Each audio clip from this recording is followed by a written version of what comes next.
Shalom e bem-vindos à Via Rápida Israel, uma frase do hebreu que significa amarás a Israel. Esperamos que vocês fiquem conosco porque nosso professor Dr. Baruch vai compartilhar um estudo expositivo da Bíblia. Dr. Baruch é professor titular no Instituto Zera Avraham, com sede em Israel. Ainda que todas as aulas no Instituto são dadas em hebraico, o Dr. Baruch fica feliz em compartilhar este estudo semanal com dublagem em português. Para mais informações sobre nosso trabalho em Israel, visite nosso site amarasaisrael.org. Fiquem agora com o Dr. Baruch e a aula de hoje. Do you have a proper and scripturally based understanding? A compreensão que você tem da lei de Moisés é adequada e baseada nas Escrituras? A de muitas pessoas não é. E a razão para isso é que elas pensam que o Espírito leva a um caminho e a lei leva a outro caminho. E que essas duas coisas, o Espírito e a lei, estão em conflito uma com a outra. Mas o que Paulo diz, por exemplo, no livro de Romanos, capítulo 8, versículo 4? Ele diz: aqueles que caminham no Espírito, não na carne, mas no Espírito, são esses os que cumprem a justiça da lei. Nós vamos descobrir em nosso estudo hoje que quando alguém caminha no Espírito, ele cumprirá a justiça da lei. Mas qual é o problema? Até que alguém nasça de novo, deixe-me dizer isso de outra maneira, até que alguém aceite o Evangelho, essa pessoa está na carne. E a Escritura diz que quando você está na carne, você não consegue realizar a justiça da lei, mas sim você produz o pecado, os desejos pecaminosos. Sendo assim, você estará caminhando para o julgamento. O que aprendemos na semana passada é que o nosso Messias Yeshua, Hamashiach, Jesus Cristo, ele veio a este mundo para morrer. Por que morrer? Porque o castigo da lei é a morte. Ele morreu em nosso lugar, para que pudéssemos receber seu Espírito. Lembra do que João diz? Essa é a promessa do Messias. Ele diz: eu não vou deixá-los órfãos, mas vou lhes dar um outro, de forma que, quando eu me for, vocês não estarão sozinhos, mas o Espírito, o meu Espírito, ele vai guiá-los. Como? Para toda a justiça. Ele é o Espírito da verdade. Ele nos leva a viver em retidão. E a evidência disso é aquele que cumpre a justiça da lei. Agora, pegue sua Bíblia e olhe comigo no livro de Romanos, capítulo 7. Repetindo, Romanos, capítulo 7. Nós começamos este capítulo na semana passada e terminamos no versículo 6. Mas quero voltar ao versículo 6, pois nele encontramos algo muito relevante que estabelece a base para o que Paulo vai nos ensinar hoje, quando damos continuidade a esse capítulo. Então, observe o que ele diz no versículo 6 de Romanos, capítulo 7, onde lemos: mas agora, aqui está uma palavra, mas agora, o que indica uma mudança. O que fez com que houvesse essa mudança? A fé. Como alguém que recebeu a graça de Deus, ele diz, mas agora. E logo vem a expressão, fomos libertos. É uma palavra que implica em mudança. E observe que está no passado. O que significa que ser liberado não é algo que fizemos por nós mesmos, mas algo fez isso acontecer. Foi a obra do Messias, quando nós a recebemos, que provocou essa mudança. Veja novamente o versículo 6. Mas agora fomos libertos da lei. De qual aspecto da lei? A tudo que tem a ver com a lei. A lei não é boa mais, não é mais verdade, não é mais relevante para uma pessoa. Mas isso não é o que ele está dizendo. Se você olhar o contexto sobre o que falamos na semana passada, lembre-se que ele falou sobre uma mulher que foi chamada de adúltera. O adultério traz um castigo. Mas porque esse marido morreu, ela está liberada desse castigo. Entretanto, a lei do casamento ainda está intacta. Se ela resolver depois se casar com outro homem, o fato de seu primeiro marido estar morto, ela não é mais chamada de adúltera. Mas ela foi libertada do casamento? Não. Ela foi liberada do castigo que seria imposto a ela pela lei por causa do adultério. Mas ela não é mais uma adúltera porque seu marido morreu. E porque o Messias morreu, não estamos mais sob o castigo da lei. Mas veremos que a lei ainda tem relevância. Mas você não precisa acreditar na minha palavra. Observe o que está dito em alguns minutos. Vejamos uma vez mais o versículo 6. Este versículo que é muito importante. Ele diz, mas agora. Aqui a implicação é como crentes no Messias. Mas agora, tendo sido libertados da lei. Continuando, Paulo diz, tendo morrido por aquele que nos uniu. Aqui ele se refere à lei. Tendo sido libertados daquilo que nos prendia para quê? Aqui vemos a explicação. Agora, nesta nova condição, nós podemos servir. Como? Na novidade do Espírito. Essa é a explicação. Nós servimos a Deus na novidade. A palavra novo é uma palavra que se refere ao reino. Nós temos um novo relacionamento de aliança com Deus. E essa aliança, chamada de nova aliança, é uma aliança de reino. Ela nos traz um futuro de reino para nós e uma realidade de reino agora, pois pertencemos a esse reino. E vivemos de acordo com a verdade desse reino, da justiça desse reino. Então, ele diz que nós devemos servir a Deus. Como? Na novidade do Espírito, e não apenas de acordo com a letra. Mas o que isso significa? Bem, um grande exemplo disso é o que Yeshua ensinou no Sermão da Montanha, quando ele diz que não é só alguém que, de verdade, literalmente mata alguém, que ele é culpado de infringir os mandamentos. Então, se você sente ódio, se você tem sentimentos que fazem com que você tenha total desprezo por alguém, ele diz que você é um assassino, porque a intenção estava não apenas no ato, mas também nos pensamentos. E já que estamos falando sobre adultério, é a mesma coisa. Ele diz, não é só quem realmente comete adultério, mas se você deseja uma mulher em seu coração, você já cometeu adultério interiormente. Portanto, vemos como, por meio da fé, não é apenas a letra da lei, mas o espírito da lei, que é a intenção da lei. Agora, observe o que ele diz quando passamos para o próximo versículo, o versículo 7. Ele questiona, portanto, o que devemos dizer? Esta é uma declaração que diz, com base no que acabamos de aprender, qual deve ser a conclusão, como devemos falar, como devemos pensar. Versículo 7. Portanto, o que devemos dizer? A lei é pecado? Seria esse o entendimento correto? Que a lei é pecaminosa? E agora, como pessoas que acreditam no Novo Testamento, nós queremos nos livrar de qualquer coisa relacionada à lei? Seria essa a intenção? Ele diz, a lei é pecado? E ele usa a declaração negativa mais forte que você pode usar em grego. Ele diz, é claro que não. Algumas Bíblias traduzem por Deus me livre, mas literalmente está escrito, é claro que não. Contudo, eu não teria conhecido o pecado se não fosse pela lei. Nós nascemos com uma consciência, e essa consciência pode falar conosco. Nós podemos entender a verdade até certo ponto por causa da consciência. Entretanto, termos a palavra escrita de Deus é mais que isso. E Paulo está se referindo à lei, nos ensinando o que é o pecado, o que é quebrar as regras de Deus, porque foi exatamente isso que ele nos deu, as suas regras. Então ele diz, eu não saberia com certeza o que é o pecado, exceto pela lei, porque a cobiça, aqui ele se refere àquele pecado em particular, porque a cobiça eu não conheceria. Nesse momento, percebemos uma mudança interessante, porque ele muda a palavra para conhecer. Ele vai da palavra gnosco, que é a palavra típica usada para quando sabemos de algo, para a palavra oidá, que é uma palavra mais forte.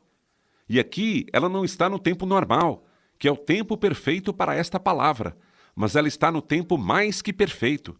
E a função do tempo mais que perfeito é indicar algo que está muito distante, algo que está muito remoto. Então ele diz, eu estaria bastante longe, sozinho, para saber o que significa cobiçar, porque isso é tão ruim no estado natural e eu não consigo compreender. Olhe novamente, ele diz, Eu não saberia o que é a cobiça se a lei não tivesse dito não cobiçarás. Nós vemos então algo que é bom sobre a lei. Ela nos ensina a verdade, ela nos ensina o que é certo e o que é errado. Mas isso é uma consequência ou uma conclusão a que alguns chegam sobre o que não devem fazer. E é sobre isso que ele vai falar no próximo versículo.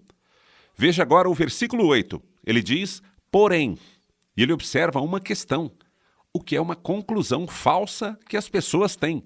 Porém, o pecado se aproveitou. O problema é o pecado, não tem nada a ver com a lei. Mas o pecado, de certa forma, é uma forma pecaminosa de pensar. Ele diz, o pecado se aproveitou desse mandamento. O mandamento é bom, ele vem de Deus. A Escritura nos diz que tudo o que é bom e perfeito vem do céu. Então, o mandamento nos ensina o que é certo e o que é errado. Mas o que acontece? O pecado, usufruindo, se aproveitando da oportunidade por meio do mandamento, ele fez uma coisa. Ele despertou em mim todos os tipos de cobiça. O que isso quer dizer é que, uma vez eu tenha ouvido, não cobiçarás, eu, por causa da minha natureza pecaminosa, pelo fato de ter sido maculado e corrompido com o pecado original, é assim que minha natureza pecaminosa age. Quando Deus diz, não faça isso, eu quero fazer. Deixe-me te contar uma história engraçada. Num determinado lugar, existe um prédio comercial e este prédio comercial é todo feito de vidro. Todas as janelas são de vidro. E como ele já existe há algum tempo, as crianças costumavam passar por ele quando iam para a escola. Quando voltavam da escola, elas passavam por ele novamente. Nada acontecia. Um dia, aquele prédio comercial foi vendido e seu novo proprietário colocou uma placa. Crianças, por favor, não joguem pedras no prédio. Bem, ninguém nunca havia jogado pedras naquele prédio, mas assim que ele colocou a placa, crianças, não joguem pedras no prédio. O que você acha que as crianças começaram a fazer? Elas viram a placa. E como já tinham uma natureza instinta de transgredir, de se rebelarem, elas não gostam que digam o que não devem fazer. Por isso, pouco a pouco, as pessoas começaram a jogar pedras naquele prédio. Não apenas as crianças, mas adolescentes mais velhos também. Esse é apenas um exemplo bobo de como, quando nos dizem para não fazermos algo, nós fazemos exatamente o contrário. Nós temos uma índole de rebeldia, de oposição dentro de nós. E o mandamento, que é bom, nós vamos obviamente ver isso em alguns minutos. Paulo vai nos dizer, o pecado aproveita do que é bom para despertar em nós nossas paixões, que são, por natureza, contra a verdade de Deus. Portanto, é por isso que ele diz, olhe novamente para o versículo 8, porém, o pecado, esse é o problema, o pecado dentro de nós. O pecado se aproveitou deste mandamento para despertar em mim. Paulo coloca isso muito pessoal. Todos os tipos de cobiça. E continue lendo a última parte do versículo 8. Porque sem a lei, o pecado está morto. Isso significa que ainda existe pecado dentro de mim. Mas o pecado não vai reinar até que esse mandamento venha. Por quê? Porque o pecado é, por natureza, oposição, rebeldia. Então, antes que algo seja declarado que podemos nos rebelar, o pecado vai parecer parado. Mas nós vamos nos comportar de forma pecaminosa. Já vimos isso antes no livro de Romanos. Agora vamos prosseguir e ler o versículo 9. Paulo diz, mas outrora eu estava vivo, sem a lei. Depois ele fala, mas quando o mandamento veio, o que aconteceu? Aquele mandamento, você deve fazer isso e você não deve fazer isso, entrou em vigor. E o que ele disse depois? Ele disse que o pecado ganhou vida. Ou seja, era aquele desejo, um desejo pecaminoso. Quando as pessoas não têm nenhuma lei, não têm nenhum padrão de moralidade, quando numa sociedade as pessoas podem fazer exatamente o que querem, elas não demonstram rebeldia, elas apenas fazem o que querem fazer. Elas não se rebelam porque não existe nada declarado contra o que se rebelar. Elas ainda estão se comportando de maneira pecaminosa, mas não sabem que estão seguindo o pecado. é ao pecado a quem elas estão servindo. Para elas, essa condição é desconhecida. Então, por que é importante que saibamos disso? Porque quando a palavra de Deus revela que eu sou pecador e que a consequência do pecado é a morte, sendo assim, isso vai fazer com que a pessoa diga: eu não quero morrer, eu não quero as consequências do pecado. Agora, por meio do mandamento, eu entendo que sou pecador, que eu tenho essa natureza rebelde dentro de mim e quero ser liberto. Assim, aquilo que despertou em mim essa natureza pecaminosa, foi bom que isso aconteceu. Por quê? Porque eu precisava saber que tinha que tratar sobre isso. Eu acabei tendo um desejo de buscar uma maneira diferente, uma forma de perdão, o que torna o Evangelho significativo para as pessoas. Olhe novamente para o versículo 8, onde Paulo diz: porém, o pecado se aproveitou do mandamento para despertar em mim todos os tipos de cobiça.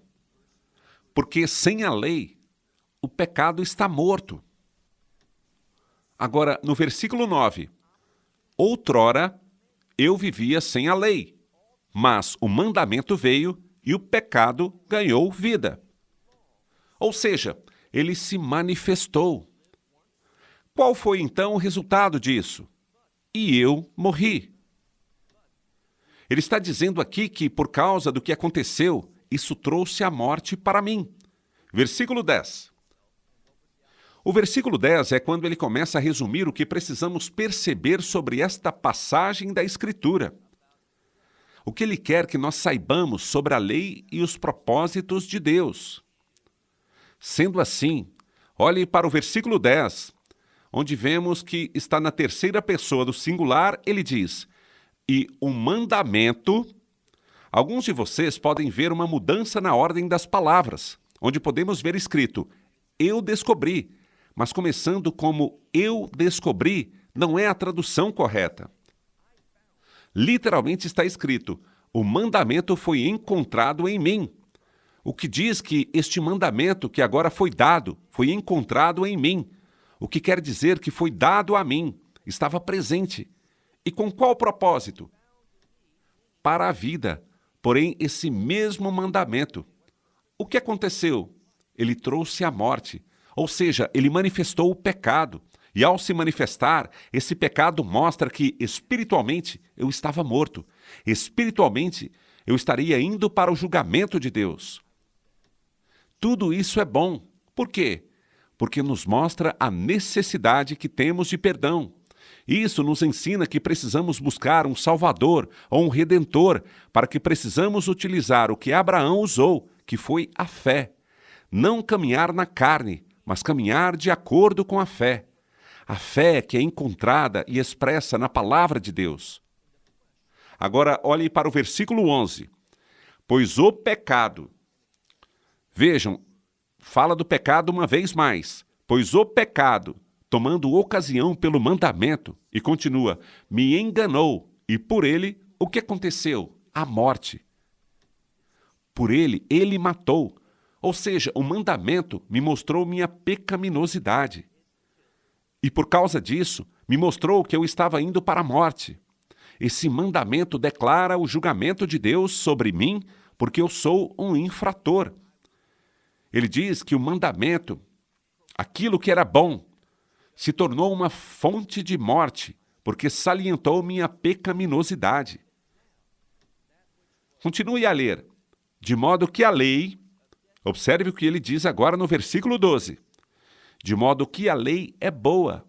Literalmente está escrito que a lei é santa e o mandamento é santo e correto. Alguns traduzem por justo, que é a mesma palavra em grego. Então, a lei é santa, o que quer dizer que ela tem um propósito, e o mandamento é santo, justo e bom. Agora, esta é uma declaração forte e significativa. Ele está dizendo, não pense que essas coisas não são apropriadas, que vão contra a fé. Não, essas coisas, ele está falando sobre a lei, e cada mandamento individualmente, dentro da lei. Tudo isso é o quê? Ele diz que é santo, é justo. E ele nos diz sem usar qualquer outra palavra, que essas coisas são boas, o que significa que estão de acordo com a vontade de Deus. Agora, aqui vemos um problema. Se você aplicar a lei à sua vida como alguém que não acredita, sabe qual é o resultado? A morte. Ela demonstra sua rebeldia e ela o levará a um rompimento. Ela simplesmente demonstra esta transgressão que está sempre aí. Você não sabia, mas já estava lá. Mas quando você entende o propósito da lei, porque é santo, porque é justo, porque é bom, você vai buscar o perdão por meio de um Redentor, um Salvador. É sobre isso que Paulo vai falar na próxima sessão do capítulo 7. Agora, vamos olhar novamente para este versículo 12. De modo que. Esta é uma expressão que implica em conclusão. Ele diz, de modo que a lei é santa e o mandamento é santo, justo e bom. Agora, versículo 13. Portanto, será que isso que ele quer que pensemos, será que é certo concluirmos que o que é bom se tornou em morte? Será que esse é o propósito? O que ele diz? Vamos ver mais uma vez em termos bem marcantes. De maneira nenhuma, mei gieto. Mas o pecado. O que o pecado fez? O pecado estava na minha vida. E o propósito da lei, o propósito do mandamento, é fazer uma coisa. Ele diz, para que o pecado seja manifestado por meio daquilo que é bom. Vamos repetir. Não pense que o mandamento não é bom. Não pense que a lei, a Torá, não é boa. Ela é sagrada, é justa e é boa. Então, ele nos diz no versículo 13, portanto, o que era bom para mim tornou-se morte? Não, de forma alguma. Mas o pecado, para que o pecado fosse manifestado por aquilo que é bom para mim, ele produziu a morte. Por que produziu a morte? Simplesmente ele manifestou, mostrou, produziu a morte que estava trabalhando dentro de mim. E esse era o propósito por trás disso, para que o pecado se mostrasse como ele realmente é, ou seja, excessivamente pecaminoso. Agora, o que ele conclui nesse último versículo é muito importante. Ele diz que a lei foi dada. Por quê? Para que o pecado, onde esse pecado habita? Em mim. E ele diz, eu uso a lei, os mandamentos, para que você possa ver que o pecado é demasiadamente pecaminoso. É uma necessidade absoluta com a qual lidar. E se não conhecemos a sua presença, não sabemos o seu poder, o quanto é pecaminoso, o quanto é feio. Ele realmente é. Nós não vamos lidar com ele adequadamente. E como lidamos com ele adequadamente? Nós podemos, simplesmente ao aceitarmos o Evangelho pela fé, nos concentramos e convidamos para a nossa vida aquele que morreu por nós. Ele enfrentou o pecado, não nós. Nós somos simplesmente seus destinatários pela fé. É um dom gratuito. Lembre-se, é assim que Paulo concluiu o capítulo anterior, o capítulo 6, dizendo, o dom gratuito de Deus é a vida eterna, vindo atrás da fé no Messias e Yeshua. Agora vamos para mais um versículo e já terminamos. Por favor, vá para o versículo 14. Agora, novamente, ele está resumindo esta sessão. E o que ele diz aqui tem implicações muito significativas. Versículo 14. Pois nós sabemos. A quem ele se refere? Aos verdadeiros crentes. Pessoas que compreendem a palavra de Deus. Versículo 14. Pois nós sabemos que a lei é espiritual. Sugiro a você que sublinhe esta parte. Paulo está ensinando e ele é inspirado pelo Espírito Santo. Esta é a palavra de Deus. Ele diz, pois nós sabemos que a lei é espiritual. O que significa que ela é de Deus. Não tem nenhum problema com a lei. Ela já nos disse isso. Ela é santa, é justa e é boa. Então, qual é o problema? O problema somos você e eu. A lei é a verdade de Deus. A lei estabelece os padrões justos de Deus. Não há nada de problemático com a lei. O problema somos nós.